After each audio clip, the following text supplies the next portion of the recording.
உள்ளான பலன், கனி கொடுக்கக்கூடிய ஒரு மரமாய் நான் மாறிக்கொண்டிருக்கிறேன். இந்த லெவலுக்கு தான் இன்னைக்கு நிறைய பேர் வர்றதுக்கு கஷ்டப்பட்டே இருக்கிறாங்க. நிறைய பேருக்கு சபைக்கு வர ஓகே, நிறைய பேருக்கு முழங்கால் படிட்டு ஜெபம் பண்ண ஓகே. ஆனா அடுத்த கட்டமாய் மூன்றாவது லெவல் என்னங்க?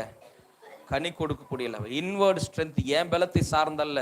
பாஸ்டர் இன்னைக்கு வேலைக்கு போகலன்னா பிரச்சனை வந்துடும் பாஸ்டர். பாஸ்டர் இந்த விஷயத்தை கட்டாயமா செய்யணும் பாஸ்டர். இன்வர்டு ஸ்ட்ரென்த் இல்லை, அதனாலதான் அவுட்வர்ட் ஸ்ட்ரென்த்தை பத்தி யோசிச்சுட்டே இருக்கிறோம். உள்ளான பலன் இல்லை, அதனாலதான் வெளியான பலத்தை குறித்து யோசிச்சு கொண்டே இருக்கிறோம். ஆவிக்குரிய கனிகள் வெளியே வரணும். எத்தனை நாள் இன்னும் பர்ஸ் காலியாகுமான்னு பார்த்துட்டே உட்காந்துருக்க முடியும்? ஆவிக்குரிய கனி வெளியே வரணும். ஆமேன்.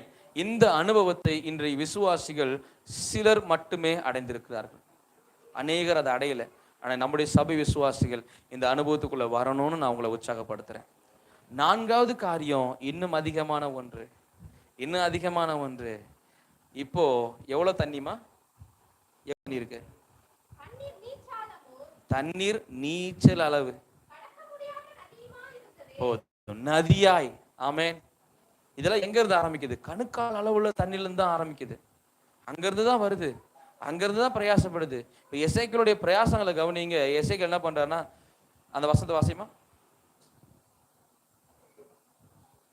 வாசிங்க 6ஆம் வசனம். கவனிங்க. அவர் என்னை நோக்கி இதை கண்டாயா என்று சொல்லி போதும் திரும்பி நடத்தி கொண்டு போயிட்டார். எங்க போயிட்டாரு? இதை பாத்தியான்னு சொல்லி திரும்பி நடந்து கொண்டு போய். இப்போ இந்த 5ஆம் வசனம் சொல்ற வசனம் முழுகிற அனுபவம்.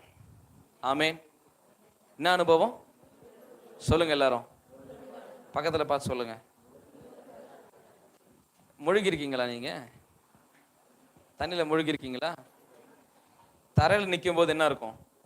என் காலு என்ன செய்யுது? இங்க நிக்குதுன்றத உணர முடியும்.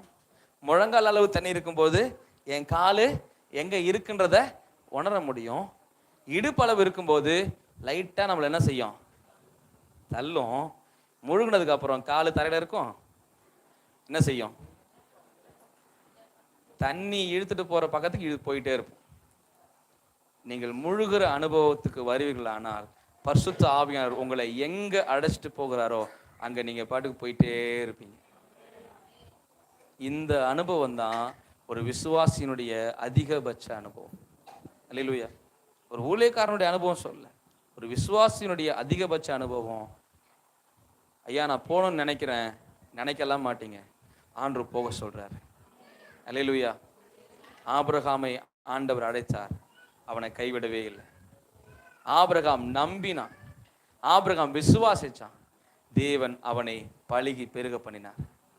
இன்றைக்கு நீங்க உங்க பலத்தை நம்பி உக்காந்துக்கிட்டே இருப்பீங்கன்னா, ஆவியானவர் எங்க போக சொல்றாரோ அங்க போக உங்களுக்கு தைரியம் இல்லைன்னு சொன்னா, ஐயா அங்க போனவன் எல்லாம் செத்துட்டான், அங்க போனவன் எல்லாம் உயிரோடவே இல்லை, அங்க போனவன் எல்லாம் பொழைக்கவே இல்லை, அங்க போனவன் எல்லாம் நஷ்டத்தோட தான் திரும்பி வந்தான்.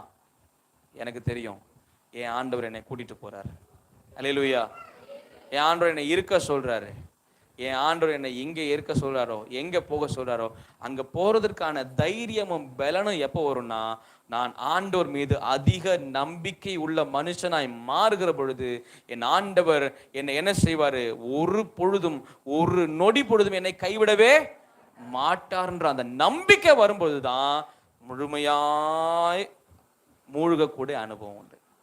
ஆமே. இந்த நதியில நம்ம போனோம், இதுல என்ன பிரயோஜனம்?